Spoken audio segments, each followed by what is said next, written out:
Bonjour à tous, cette petite vidéo est destinée aux grands débutants en gestion. Je vais vous montrer comment construire un petit bilan et un compte de résultat. Nous allons réaliser 4 exercices. Le premier, sur le bilan. Un bilan est un document comptable composé de 2 parties, l'actif côté gauche, le passif côté droit. Le passif correspond à vos ressources, à l'origine des fonds que vous allez utiliser, alors que l'actif correspond aux emplois, c'est-à-dire à l'utilisation.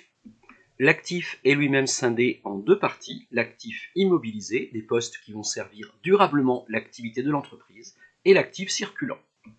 Le passif est également divisé en 2 parties, avec les capitaux propres et les dettes de l'entreprise.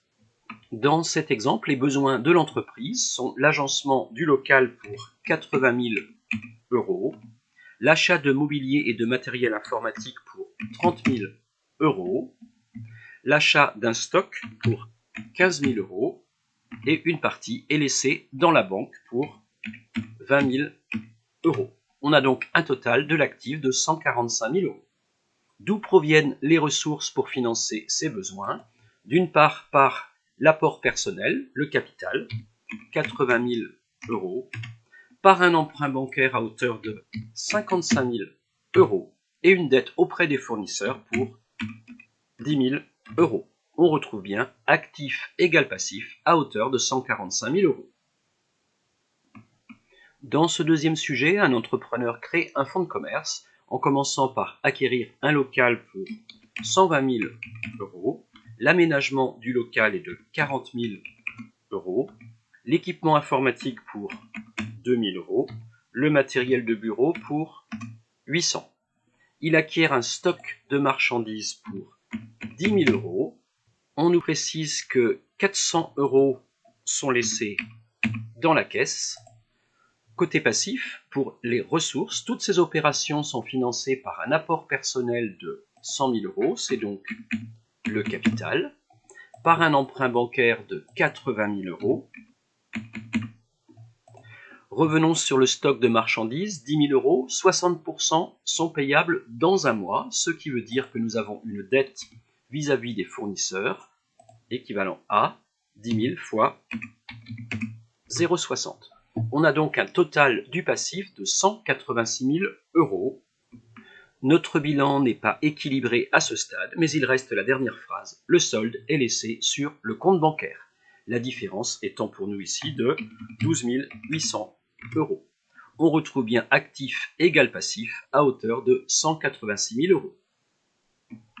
Pour ce troisième exercice, je vais reprendre le bilan précédent et traiter les 3 écritures. On nous dit 300 euros de stock de marchandises ont été vendus à des clients qui ont réglé en espèces. Le stock de marchandises a donc diminué de 300 pour tomber à 9 700.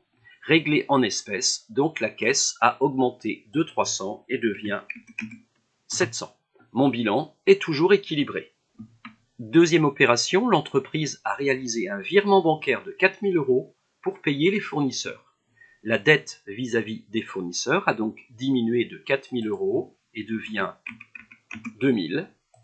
Et bien sûr, le montant dans la banque a lui aussi diminué de 4 000 euros et passe à 8 800. Mon bilan est toujours équilibré, mais cette fois-ci sur la base de 182 000.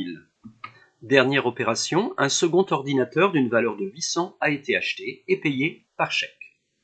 La valeur pour le poste équipement informatique augmente donc de 800 et passe à 2800. Payé par chèque, le montant dans la banque diminue donc de 800 et retombe à 8000. Mon bilan est toujours équilibré, cette fois-ci sur la base de 182 000. Quatrième et dernier exercice avec l'élaboration du compte de résultat. Un compte de résultat est un document comptable, également un tableau composé de 2 parties. Côté gauche, les charges, les dépenses de l'entreprise. Côté droit, les produits, les recettes de l'entreprise. Bien évidemment, la première des recettes de toute entreprise est son chiffre d'affaires, soit pour nous une valeur ici de 200 000 euros. Côté charges, on retrouve les achats de marchandises pour 90 000 euros, entretien et réparation pour 5 000 euros, impôts et taxes pour 10 000 euros, décharges de personnel pour 35 000 euros, et des charges financières liées aux emprunts de l'entreprise, intérêt des emprunts pour 2 000 €. La différence entre les produits et les charges fait apparaître le résultat de l'exercice qui peut être soit un bénéfice dans le cas où il y a plus de produits que de charges, soit une perte s'il y avait plus de charges que de produits. Dans notre exemple, les produits sont supérieurs aux charges et dégagent un bénéfice de 58 000. Prenons l'exemple proposé ici avec un chiffre d'affaires de seulement 140 000. Dans ce cas, l'entreprise connaîtrait une perte de 2 000 € puisque la somme des charges est supérieure au chiffre d'affaires. Voilà, ces petits exercices sont terminés. Il faut en fait commencer par là pour aller progressivement dans la difficulté.